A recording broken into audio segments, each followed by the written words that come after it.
the prologue of the wisdom of Jesus, the son of Sirach, whereas many and great things have been delivered unto us by the law and the prophets, and by others that have followed their steps. For the which things Israel ought to be commended for learning and wisdom, and wherefore not only the readers must needs become skillful themselves, but also they that desire to learn be able to profit them which are without, both by speaking and writing. My grandfather, when he had much given himself to the reading of the law and the prophets and other books of our fathers, and had gotten therein good judgment, was drawn on also himself to write something pertaining to learning and wisdom, to the intent that those which are desirous to learn and are addicted to these things might profit much more in living according to the law. Wherefore, let me entreat you to read it with favor and attention, and to pardon us, wherein we may seem to come short of some words, which we have labored to interpret.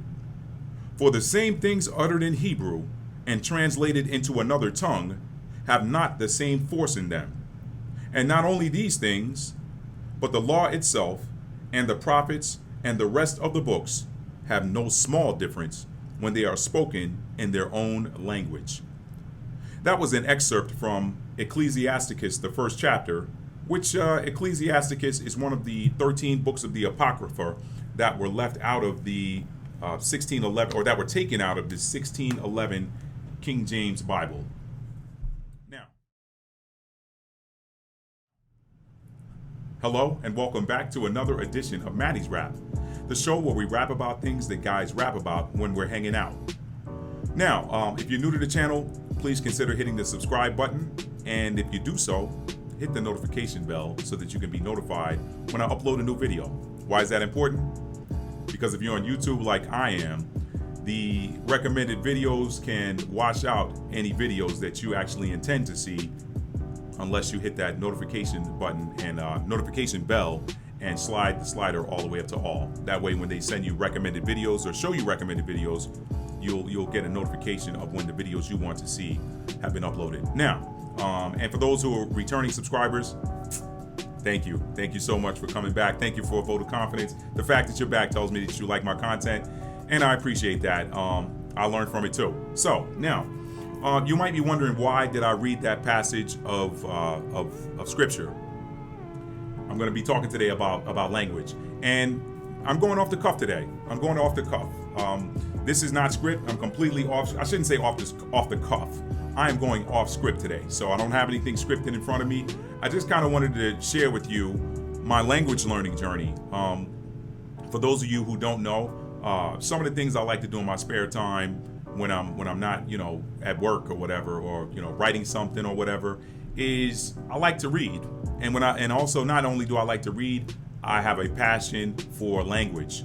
So you might consider Spanish my second language. I've been around Spanish culture pretty much my whole life. I was born and raised in Long Island, New York, and growing up with friends and neighbors that were Puerto Rican, you kind of get some of that culture too. I mean, I didn't consider myself then a fluent speaker of Spanish, and even though I took 3 years of Spanish in high school and I'm very good at it, I still struggle when I'm speaking with a native speaker of the language. It's just so rapido, as they say. So anyway, Spanish. So I'm doing Spanish. I first installed the Duolingo app to polish up on my Spanish. But the reason why I read, and I'm learning French as well. I thought French was a cool language to learn. I got friends who are from African countries, and they've learned French and they speak French in their country. It's like they speak French in their country like we speak English here in America. So I kind of wanted to learn it because I thought French sounds cool, and I got Haitian friends that speak French as well, and I wanted to learn that language as well. And then I wanted to learn some Portuguese, believe it or not, because I have friends who are Brazilian. But the one that really got me was Hebrew. Now let me before I get too deep involved in what I want to be sharing with you guys today, which is a rant, believe it or not. The reason why I read Hebrew had pretty much two reasons. The first and foremost, when you awaken to the knowledge of who you are and that your ancestors who came across on the slave ships were Hebrews, then I feel like you owe it to yourself to kind of learn the language. So that's part one. But the second part for me was reading the Apocrypha and reading that passage originally that I just read. I said to myself, well, gosh, if that makes a lot of sense. So what if some of the things that I've been reading and studying in Scripture all these years have been lost in translation? If that is true, then I need to get an understanding of what the original intent was, what the original writings were, so that I can see if anything has been lost in translation. A lot has been lost in translation. It's difficult to take an Eastern language and translate it into a Western language. So I said to myself, you know what? Let me learn Hebrew. Now, on to the rant part. In my journey to learn Hebrew, I actually, before I even got on Duolingo, I started looking at language charts and looking at the pictographic Hebrew from the early days and on to what is known as Paleo Hebrew, where they actually got rid of some of the drawings and it became sort of a hybrid of drawings and what you would call modern block letters, and then on to the modern Hebrew, which is pretty much the Aramaic script. And one of the things I noticed is that with when you look at, first of all, Hebrew originally has like 22 characters in the alphabet. And I thought it interesting to read, I can't remember if it was Jubilees I read or Jasher. I think it was Jubilees. But to read the book of Jubilees and see that there were 22 distinct creation acts in the 6 days of creation, and then to learn that there were 22 characters in the Hebrew language, originally speaking, with regards to the, I'm not talking about the modern Hebrew script where they got the Soffit letters, which are pretty much ending letters and all this other stuff. I'm gonna get onto that. But anyway, I thought that was pretty cool that there were 22 characters and 22 specific creation acts.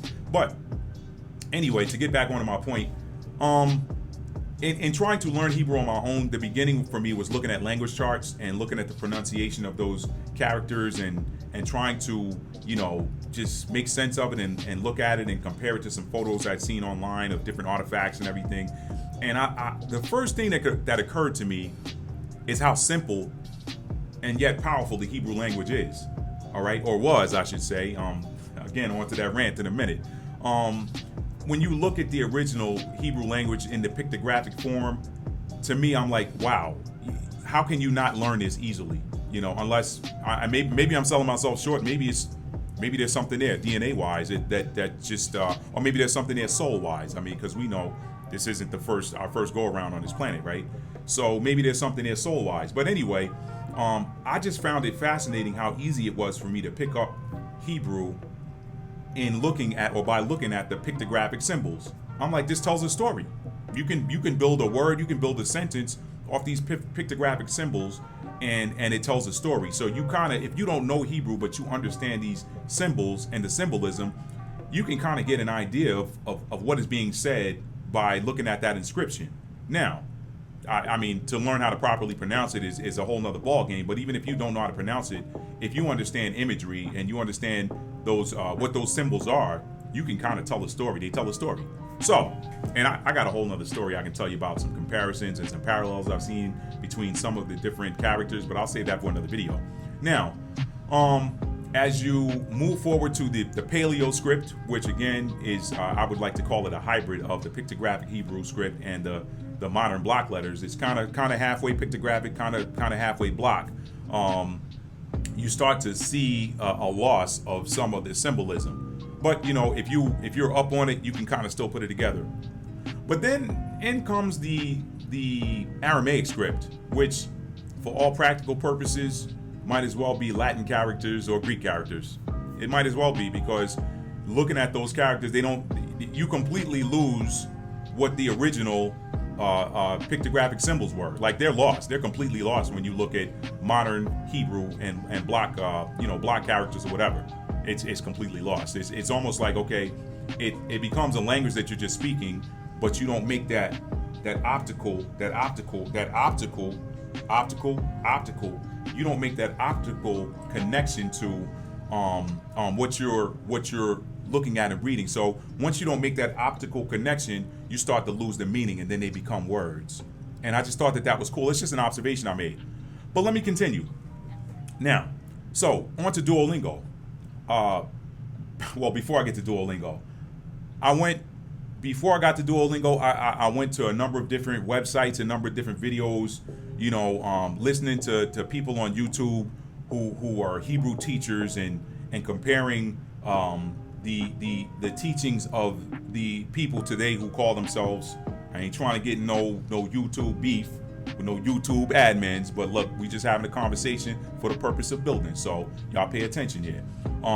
Unless I'm talking to AI, then AI can't really pay attention. I mean, it can only be programmed, but that's a story for another day. Y'all give AI a little bit too much credit.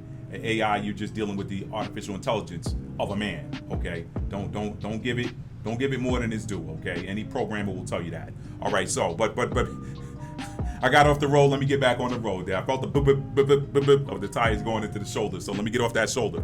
All right, so anyway, the teachings of the people who call themselves, Hebrew people today, the people who live over or claim to emanate from that land, and then the teachings of the people who are the people of the book, and who the people who match the description of the scripture. All right, let me say that.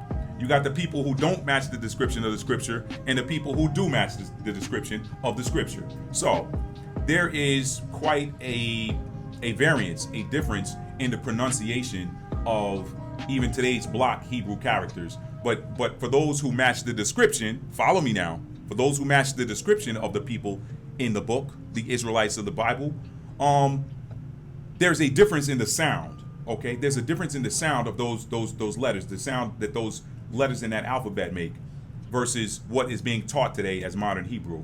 And I found that very interesting.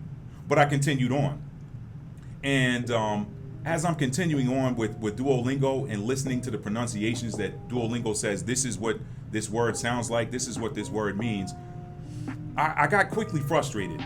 I got frustrated because there's too big a difference, and I saw some parallels between modern Western languages, and let's use English for example, and what's called modern Hebrew, which I call Hebrewish, because it's very different from the original and the Paleo. Now, I'm sure there's some people that's gonna come on here and challenge this video or challenge what I'm saying here, but all I'm giving you is my own observation. So you can tell me what you think, but no one can ever tell a person what they see. You can't tell me that I'm not looking at a red shirt here. I know I'm looking at a red shirt. You can tell me it's orange, you can tell me it's green, black, whatever. I know I'm looking at a red shirt. So I'm going to take a break in just a second and walk you over to my language chart and just kind of show you what some of my gripes are when you compare the modern Hebrew to the ancient Hebrew or the Paleo. Okay, so I'm going to pause here and I'm going to grab my tablet and I'm going to walk over there and show you guys the language chart, and then show you why it has been frustrating to learn, but I'm pushing through anyway because I think it's a cool language, and some of the stuff has been rewritten. So sometimes you got to just break down and speak to a man on his level, when he's in charge of the stuff. Let me just say it like that. All right. So let me move on. Stand by. Okay, family. Hopefully you guys can hear me. I think the microphone. Hopefully you guys can hear me. I think that the microphone may be on the front side, back side. I don't know what the mic is on this tablet. I guess I should look at a chart. I had a public speaking teacher tell me once, Matt, you're not in New York anymore. You're in the South. You need to learn how to speak a little bit slower. And sometimes I hear myself in a video and I'm like, yeah, it does sound like I'm rushing, but I'm really not rushing. Everybody not rushing. Geez.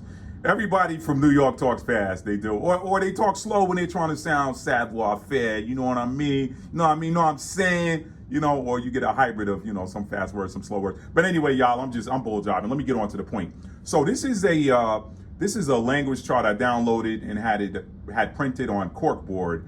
And I'm going to go over here and just kind of give it, as you can see, these are the characters. And I was telling you guys about the early versus middle versus late Hebrew. And then over here, you got the modern Hebrew with the different character sets. And what I am going to gripe on, if you will, is the sound. All right. Now, let me compare something. All right. you got, when you're talking about English, let's go with English right here because that's right there, the Latin characters. You got what? Let's go through the alphabet. We know the 26 characters. We got A, B, C, D, E, F, G, it ain't on there, whatever. H, I, J, K, L, M, N, O, P, Q, R, S, T, they don't have it on here. Q, R, S, T, U, V, W, X, Y, Z. All right. We know that that's English. We know that's the Latin character set that they use in English. All right. Now, you come over here to the modern Hebrew and look at, I want to show you the difference here. You got Aleph, Bet, Gimel, Dalet, Hey, Vav, Zion, Chet, Chet, Tet, Yud or Yud or whatever, Kaf, Lamed, Mem, Nun, Samek, Ayin, Pei, Sade, Kuf, Resh, Shin, Sin, Tav. All right? Now, let me come over here to the ancient. All right? Now, and I'm going to tell you how I've learned it from the people who match the description of the Israelites of the Bible. It was their pronunciation of the character set. There's a parallel between this and your Latin characters. What do I mean? The pronunciation of each one of these characters has a single syllable. A single syllable. Listen, A, that's one syllable. B, that's one syllable. C, D, one syllable. E, syllable. F, one syllable. G, all the way down to W. W is the first time you don't have a single syllable, and it's because it's pretty much they're saying you twice. If you say W in Spanish, it's bedoble. Okay? Bedoble. All right? Now, which interestingly enough, we know that the Hebrews were on the Iberian Peninsula running things for about 700 plus years. But and with that, I saw a video once on YouTube that talked about the similarities between the sounds of Arabic, Hebrew, and Spanish. Some of the words were similar, or whatever. Well, we know where that comes from now because we had the Ishmaelites and the Israelites running the Iberian Peninsula after they crossed over the I believe it's called the Strait of Gibraltar, or whatever that is over there, from North Africa onto the Iberian Peninsula and conquered it in 711 AD and pretty much brought culture to Europe. They're not given credit for that. In fact, history reclassified them as Moors. But if they were Ishmaelites and Israelites, why were they reclassified as Moors? Wanted to hide that identity, right? We'll talk about that another time. But, okay, so I gave it to you. You got one syllable for each character except W or bedoble if you're doing it in Spanish, all right? Now, you come over here or over here and you got all of these different syllables for one character. Aleph, Bet, that's one character. Aleph is two syllables. Gimel, 2 syllables. Dalet, 2 syllables. Zion, 2 syllables, okay? Lamed, 2 syllables.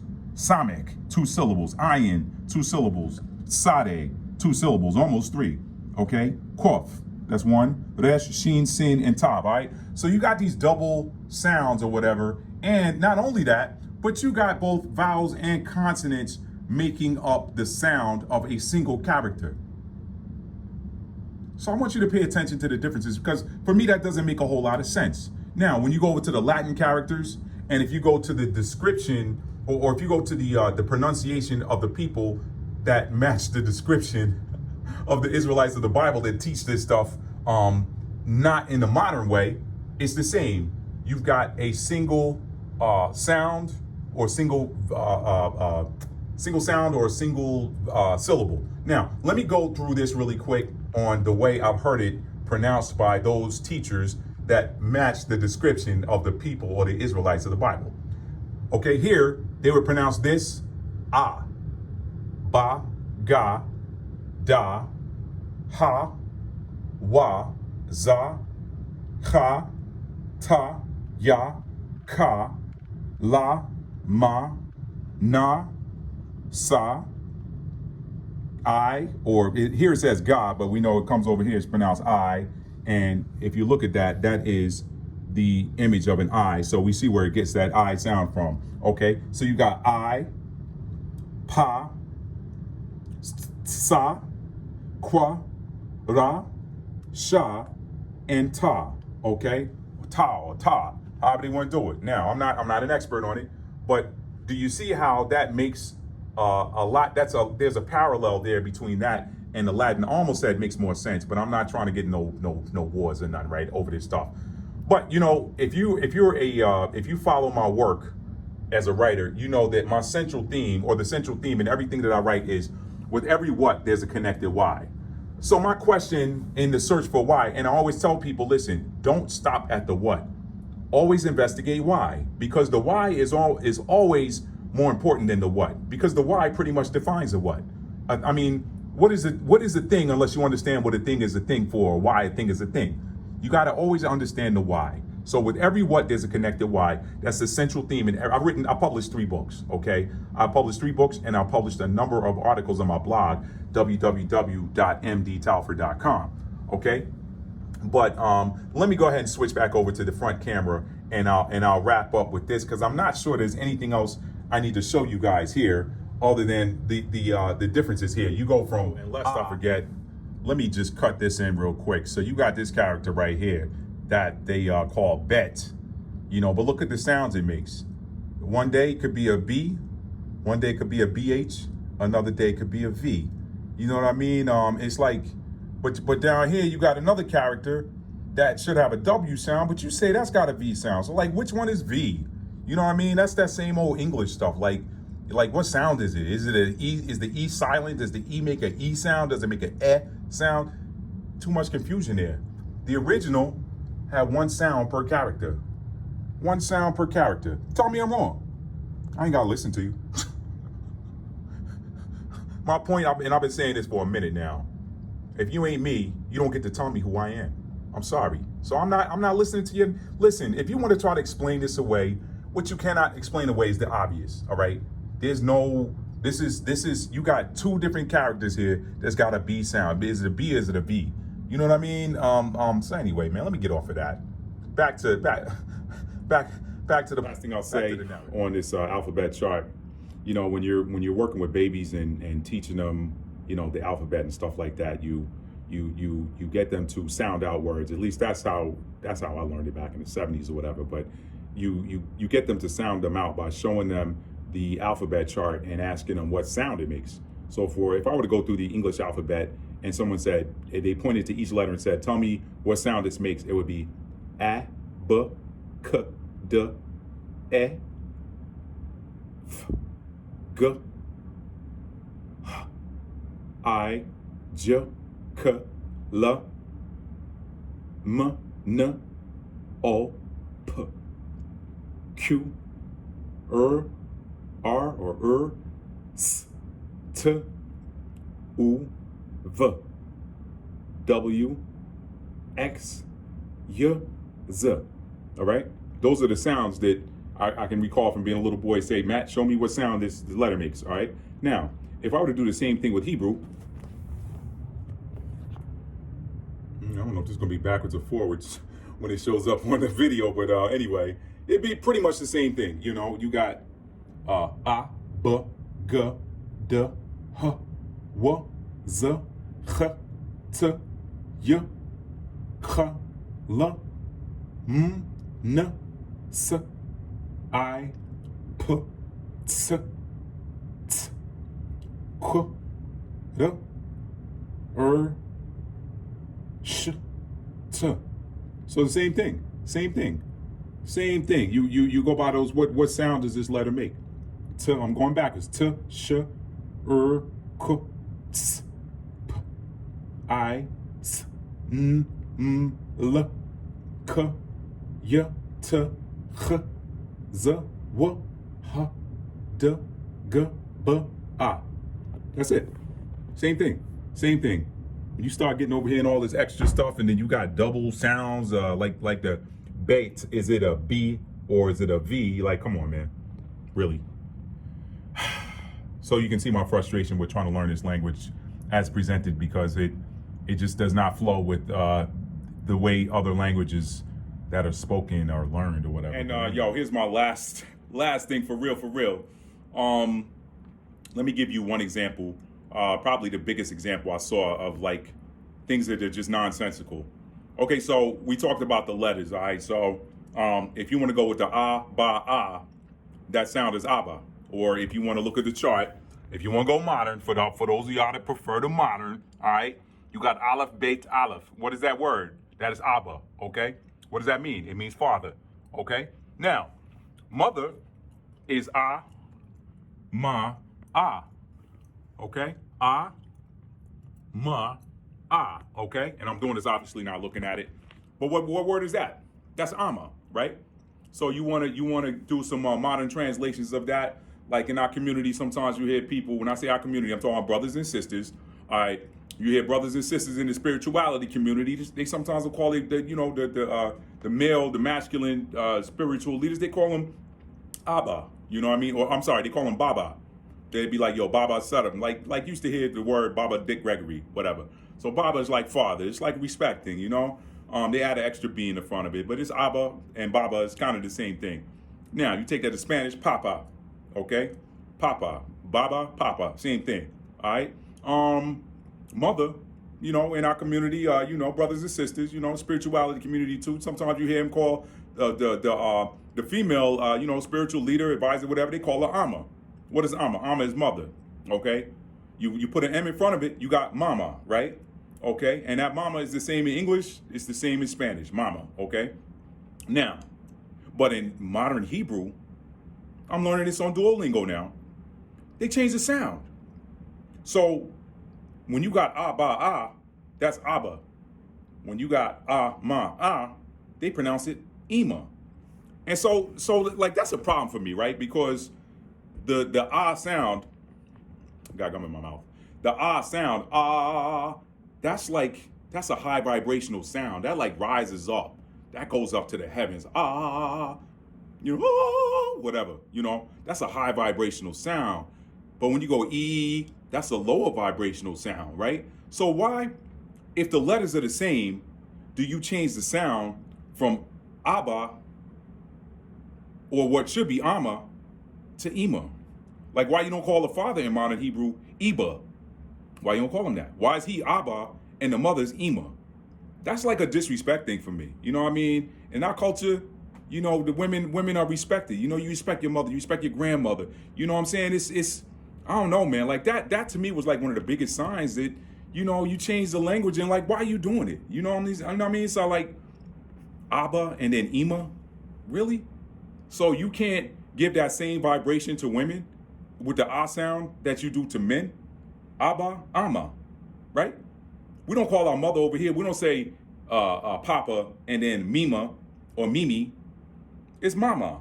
Ah is a high vibrational sound. E is a low vibrational sound. That's why it's called evil and not aval. It's called evil and not aval. You got evil and then halal, right?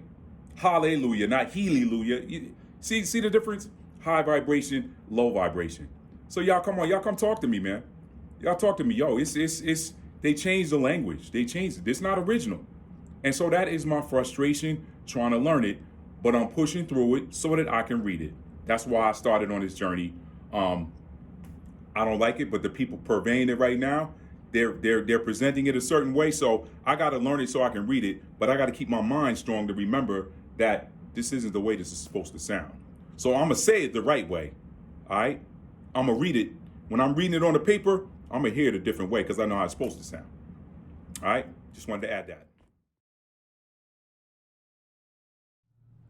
All right, family, so we're back. So you saw why what the gripe was for me is the difference in sound and me trying to, my trying to understand why the what, okay? We know the thing is, the what is the sound changed. But not only did the sound change, by many accounts, the people changed. Now I say by many accounts, I'm withholding my own opinion because y'all already know how I feel. So I'm just to keep it vanilla, I'll say by many accounts, not only did the sound change, but the people changed. So why would you change and add all of these different consonants and consonants and syllables to, letters that, if you look at it in any other language, those letters have a single sound, except with the exception of W or bedoble. Why would you change that? I guess that's up to opinion. If you don't know, I guess all you can do is opine. All right. Now, my opinion is, when you want to hide, when you take something from someone and you want to hide it from them, you got to change identifying characteristics. Now, this might make some people angry, some people upset, but as you can see on my t-shirts, no righteous man is ever offended by truth. If the truth offends you, examine your heart. All right. We know that region of the world where it's located. All right. And man, there's some identifying characteristics missing. All right. Melanin for starters. But again, I ain't trying to start no trouble. I'm trying to keep it with the language. The frustration has been looking at or seeing the difference in, you look at the pattern again, A, B, C, D, E, F, G, and then you got Abba, Gada, Ha, Wa, Za. Okay, A, B, C, D, E, F, G, Abba, Gada, Ha, Wa, Za. All right, we talk about first seven letters. All right, but then if you go with the modern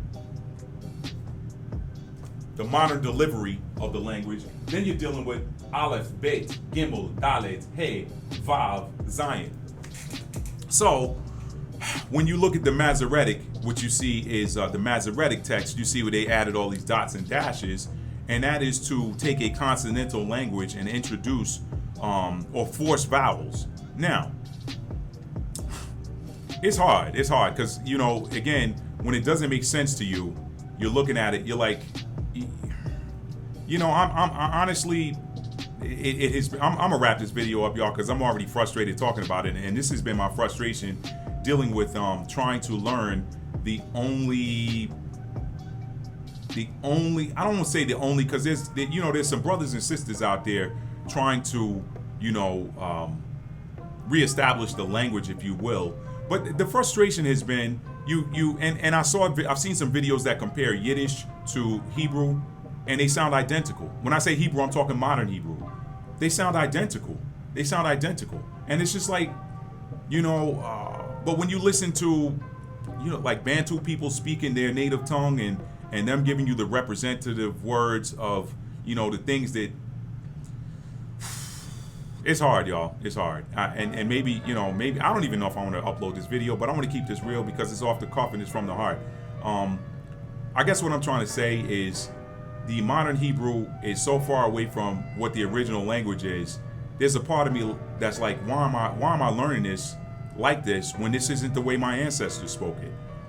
You take, for example, the A, B, C, D, and let's form a word cat. Let's do this real quick. Let's form the word cats. Just using modern Hebrew language, okay? If you were to use English Latin characters, cat is C-A-T. Okay, C-A-T. The C sound turns into a K sound, and it becomes cat. Like already you see the confusion, where because when you're looking at original Hebrew, the sounds didn't change. You didn't have 2 and 3 different sounds for the same letter. You had 1 sound per letter, 1 sound per character, okay? Now you got modern Hebrew. You got they changed it to Aleph. So let's see if we can make cat. Let's use the ka. Let's use the ka or kaf, however you want to look at it, or calf, however you pronounce it. Let's use the K letter, or the backward C in modern Hebrew script is kaf.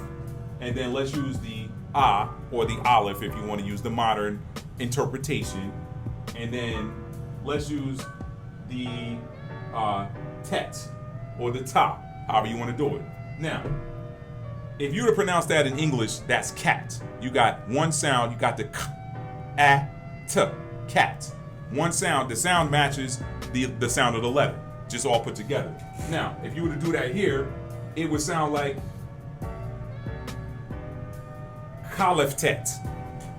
I'm serious. Like if you were just using the sound that you take, why drop all of those extra LEPH from Aleph when you're making a sound, for example, like Abba, father, Abba, okay? You got the A, the Ba, and the A, but you're saying Aleph, Beit, Aleph. So why isn't it pronounced Aleph, Beit, Aleph?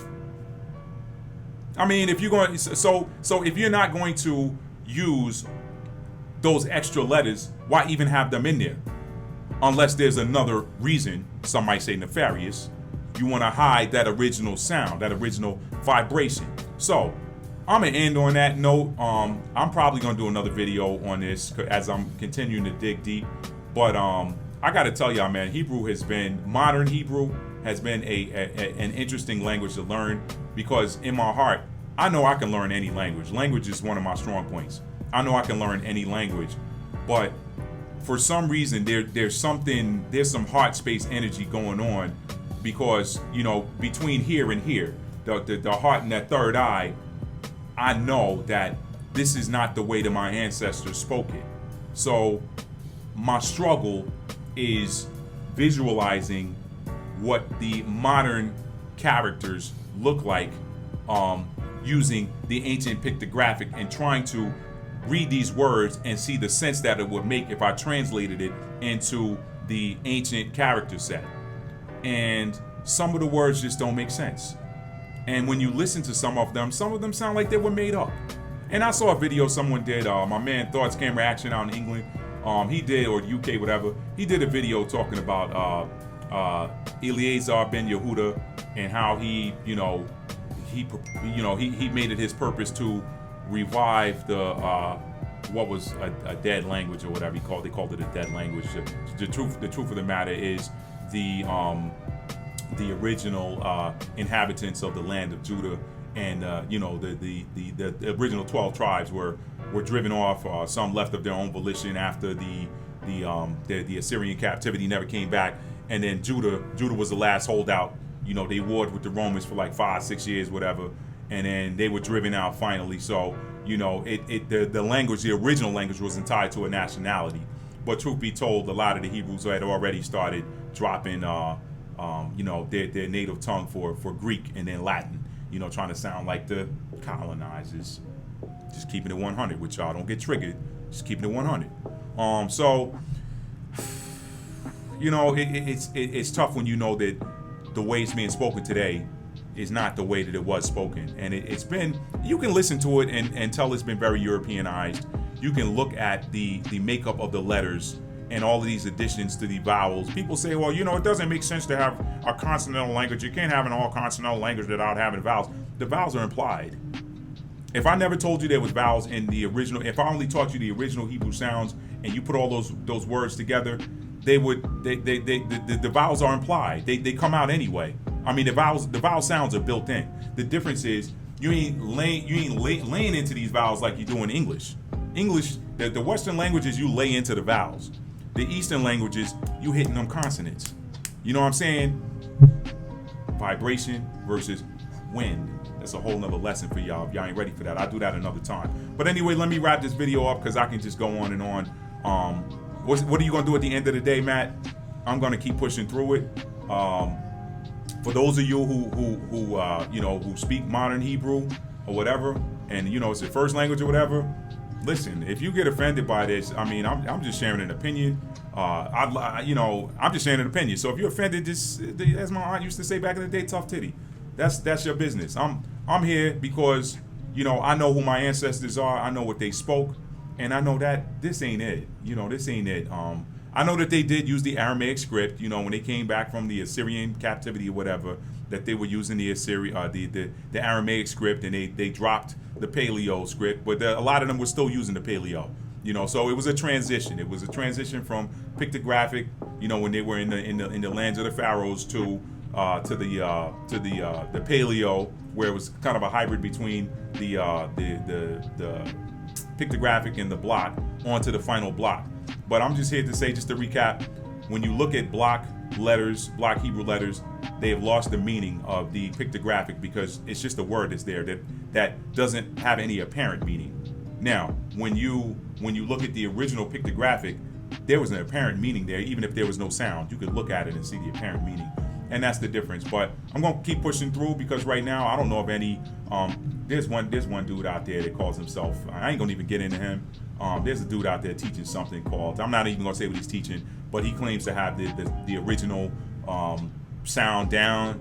But the problem with him is, I watched a few of his videos. The problem with him is he's got the modern mixed in, and he's still, he ain't he ain't got it. He ain't got it. I mean, if anything, if y'all can find any of these original Native American recordings and listen to some of these original tribal tongues from the natives, those words, those sounds are probably a lot closer to what they sounded like over there. All right. Anyway, y'all, listen. I hope you like this video. I know this is controversial, so if I get some thumbs down, I expect that. This is controversial. It's always going to be controversial when somebody had their stuff taken from them and they coming back to get it. So that's where we at right now. You talking about the spirits of the ancient ones have reawakened, and they're looking now and they're like, hey, yo, we missing some of our stuff. We coming back. Oh, we see our stuff. We coming back for it. That's where we at right now. And for those of you that don't like that, listen, you can't claim that you love God or you love, as some of y'all say, Yahweh. I don't call him that, but as some of y'all say Yahweh, you claim you love God and all of this, or you claim you're a Christian, and you can't have it both ways. You can't claim the Bible and then ignore what's obvious in the Bible. You can't have it both ways. That means you're lying. That means you're lying, and you're capitalizing on a people who were defeated in battle some 1,951 years ago. And you trying to, you're not saying that you did it. I mean, people always want to get into I wasn't there, you weren't there, whatever. It doesn't matter. It was passed down. It was passed down, okay? Captivity, bondage was passed down to the children of Israel. And, anyway, let me stop, man. I'm not going to get into it. This is really tough. It's controversial. It's hard. It's hard for some people to swallow. Heck, it's hard for some of the original children of Israel to swallow. I mean, because you've been in captivity for so long. You just like anything that doesn't sound like what you were taught in school. You've been taught to reject it. But when you get your heart space aligned, and you get your chakras, for some of y'all, oh, that stuff ain't the Bible, whatever. Man, listen. The Most High created all the ordinances. He designed your body. Stop throwing stuff away because it wasn't taught by the church establishment. The church establishment taught you what they wanted you to know, and they kept the rest of that information for themselves. All right. So anyway, let me get off of this because this is hard. This was a hard video to do. But moral of the story, I'm gonna keep on pushing through for the reasons why I said I started on this journey. I'm not a quitter.